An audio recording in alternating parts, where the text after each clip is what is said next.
In this video, I'm going to be going over how to use displacement maps inside Adobe Photoshop. And displacement maps are a really great way to make things that you overlay on top of images look like they're actually a part of it. It displaces those images so that, for example, on something like bricks, it helps curve either the image or the text that you're applying the displacement map to in order to make it look like it's actually a part of it and not just something that's been simply overlaid. So for a quick example of that, I have this image right here that I'm going to be using in this tutorial. And by the way, both this image and this image are free images, so check out the description of this video where I'll show you links where you can go ahead and download those before you start doing this.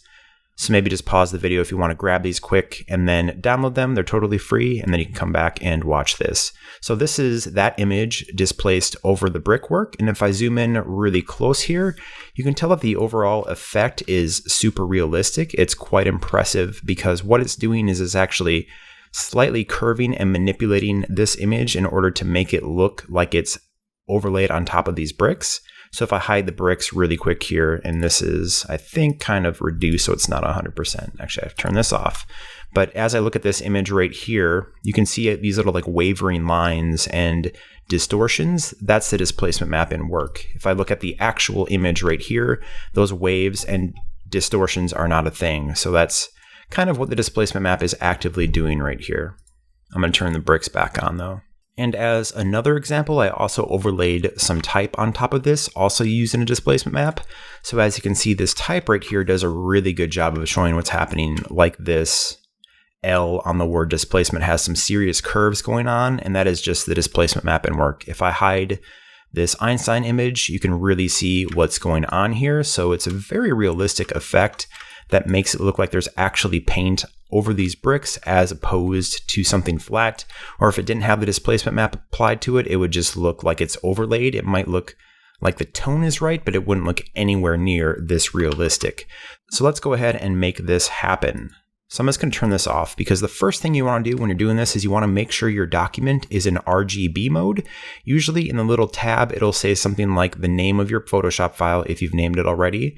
In this case, it says background, and then it will say RGB after that. You can also go to image and then mode, and just make sure your mode is set to RGB color. If you downloaded this specific image that I referenced, it will be in RGB. The vast majority of any images online will be RGB. Just make sure you're in that mode when you're doing this. It's an important thing to verify before I get started. And of course, you don't have to use the images that I supplied. Feel free to do this with whatever you want. I just found that this particular image happened to work really well.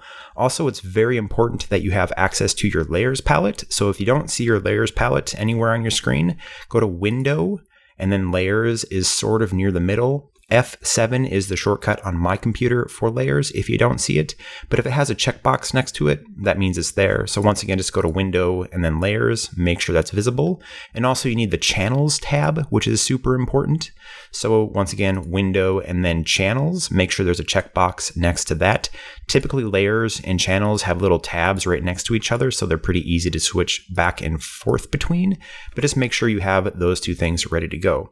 So the first thing we're going to do once we have the image we want to use inside Photoshop here loaded up, you want to go to the Channels tab, and then there's three different channels, well four. There's RGB, which is sort of all the different channels combined. Then there's red, there's green, and then there's blue. You want to pick the channel that has the most contrast. This will totally change depending on the image that you're using, but try to pick one of these channels that is the most realistic representation of the image we're going for. So red looks pretty desaturated, not a lot of contrast.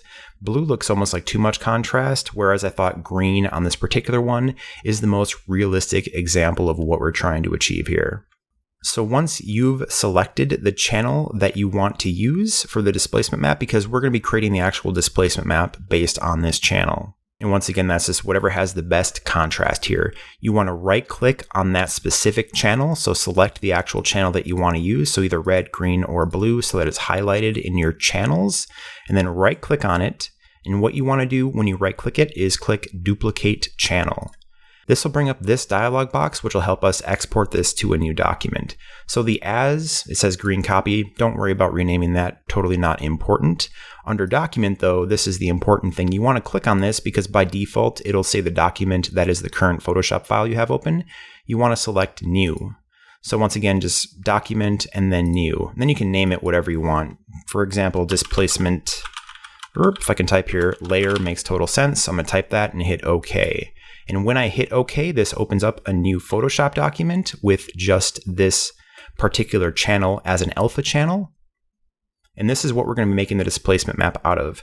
And something that I personally like to do, because I like tweaking stuff with levels quite a bit in Photoshop, is I want to just increase the contrast of this very slightly. So to do that, I'm going to hit Control plus L on a PC or Command plus L on a Mac.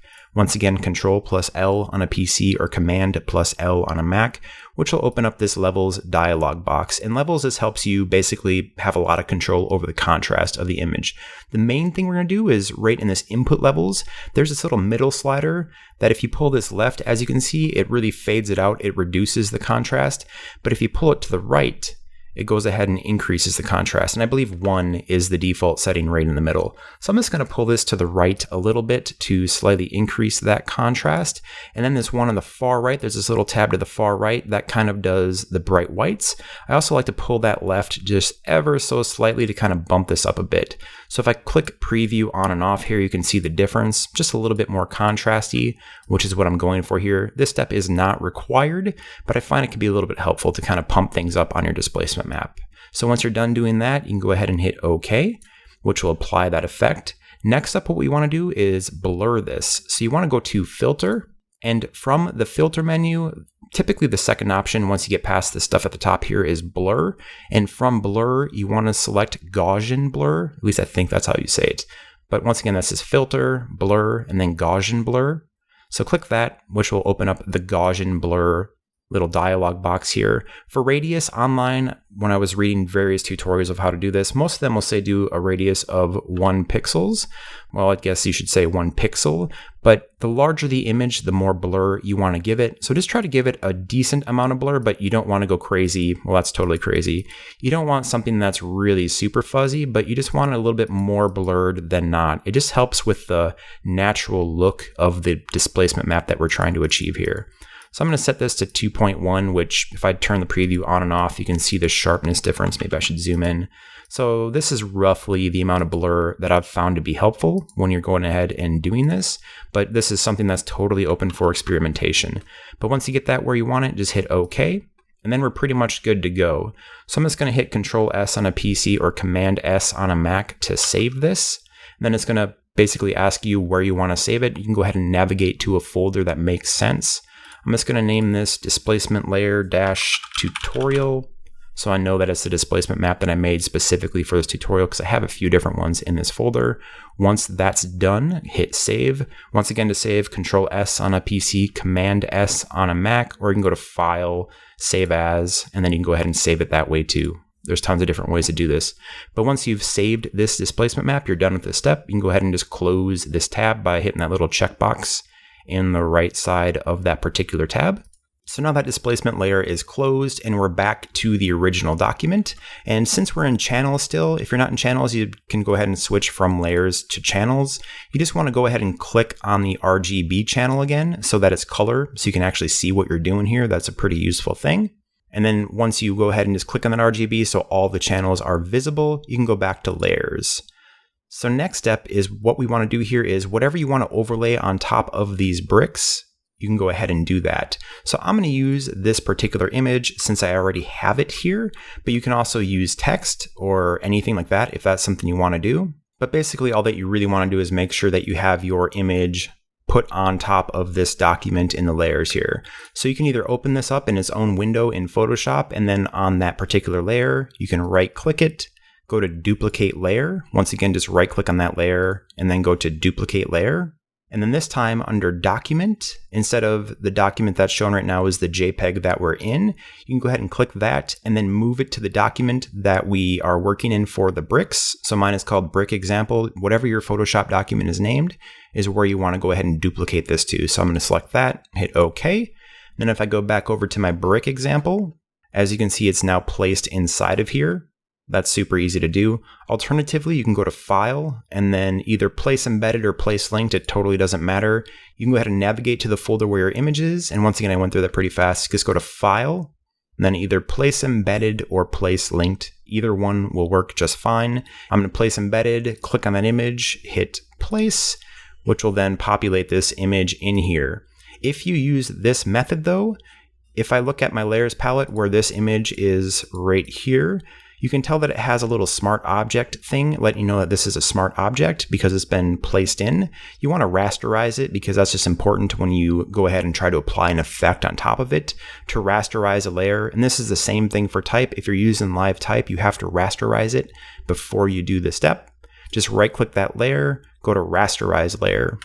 And once again, right click, rasterize layer, kind of near the top, just below convert to smart object. So just make sure you do that if you're using either live type or a smart object that was created by placing something in. I'm gonna go ahead and just delete this layer though and use the one that I duplicated in. And then I'm gonna hit Control T on a PC or Command T on a Mac to resize this to be roughly the scale that I think looks the best for overlaying on this particular brick wall. So I think this looks pretty good. By the way, this is just a stunning piece of graffiti, so good. But anyways, now we're ready to apply the displacement map on top of this image. So to do that, super easy. Just make sure you have this layer selected that you want to apply the displacement map on, not the background layer where your textured brick wall or whatever it is you're using happens to be. Make sure your active layer that you want to displace is selected. And once it is selected, you want to go to Filter. And from Filter, go to Distort. And from Distort, usually at the top here, the first option is Displace. So once again, Filter, Distort, and then Displace. And then this menu, by default, is totally what you want. Horizontal scale 10, vertical scale 10, displacement map, stretch to fit, undefined areas, repeat edge pixels. It should be this way by default. So all that you have to do is hit OK. And then what it's going to do is ask you, where is your displacement map? So you want to navigate to the folder if it doesn't go there automatically, where you went ahead and saved your displacement map Photoshop file. In this case, let's see what I called it. It is displacement layer tutorial. I don't know why I called it displacement layer instead of displacement map, but that's what I called it. So I'm just going to make sure that is selected. And once your Photoshop file is selected, you can hit open. And as you can see, it went ahead and applied that displacement map layer because you can tell that this is now distorted in kind of a weird way. It has sort of a liquefy effect applied to it. But that'll be super useful for actually making this thing look good overlaid on top of the bricks. So now is the fun part that requires a lot of experimentation generally in order to get this looking the way you want it to look. But from your layers menu up the top here, usually just to the left of the opacity option, it'll say normal by default, which means it's a normal blending mode. You want to click that, and there's a few different options here that tend to work the best. If you're using something like light text, you usually want to start at something like overlay, which in this case doesn't work great because this is a dark image, but you can go through these different options like soft light. Basically anything in this top one from overlay to hard mix is good for light things that are going on something darker. But because this is a very dark image going on these bricks right here, I'm going to try something different. I don't remember what exactly I used before, but I think it might have been darker color. That is not right. Let's just see what I had on this version right here. On this one, I had hard light. So I'm just gonna use that again because I know it looks good. By the way, if you click on one of these on a PC at least, you can use your up and down arrow keys to quickly go through the different options to see which one happens to look the best. And that will totally depend on if you're on a PC or not. I think you can't do that on a Mac for whatever reason. It's kind of strange. I think you have to select them one by one on a Mac. But here we are on hard light. So as you can tell, this is already looking really good. We're very close to where we want to be. But if I compare this one, for example, to this one that I had done previously, there's a few differences. On this one, what I went ahead and did is I added a secondary layer, which is a layer mask in order to make the bricks stand out a bit more. So as I turn this on and off, just pay attention to the bricks and how they pop so much better when this layer mask is applied. So this is not a step that is necessary, but it's just something that I think looks better. So because I think it looks better, I'm going to go ahead and show you how to do that. And for reference, this is the mask that I made in order to make that happen. So if you want to take that extra step in order to help your image really pop off the background and look a lot more realistic like this one does with these different shadows around the bricks, what you want to do is go back to your background layer, which is right here for me, whatever it happens to be for you. And then with that layer selected, hit Control+J on a PC or Command+J on a Mac. That'll just duplicate that layer. Once again, Control+J or Command plus J on a Mac. And once you have that duplicated layer selected, you want to go to Image. From Image, you want to go to Adjustments, and from Adjustments, you want to go to Desaturate. And by default, it appears that the shortcut is Shift plus Control plus U. It's likely Shift plus Command plus U on a Mac, but just hit Desaturate, which will desaturate this image. And then next, what we're going to do is go back to Levels. So hit Control plus L on a PC or Command plus L on a Mac in order to bring up this levels command. And this time we're going to go pretty harsh on this. We really want to make these levels pop because what we're interested in here is the very defined shadows that happen on these brick layers. So to do that, this time we're going to take this middle arrow right here and push that quite a bit further to the right. And the one on the far right, this little pointer right here, we're going to drag that left pretty darn good in order to make this a highly contrasted image. So you can go ahead and decide how much contrast you want to apply to this. This is once again a step that will require quite a bit of trial and error.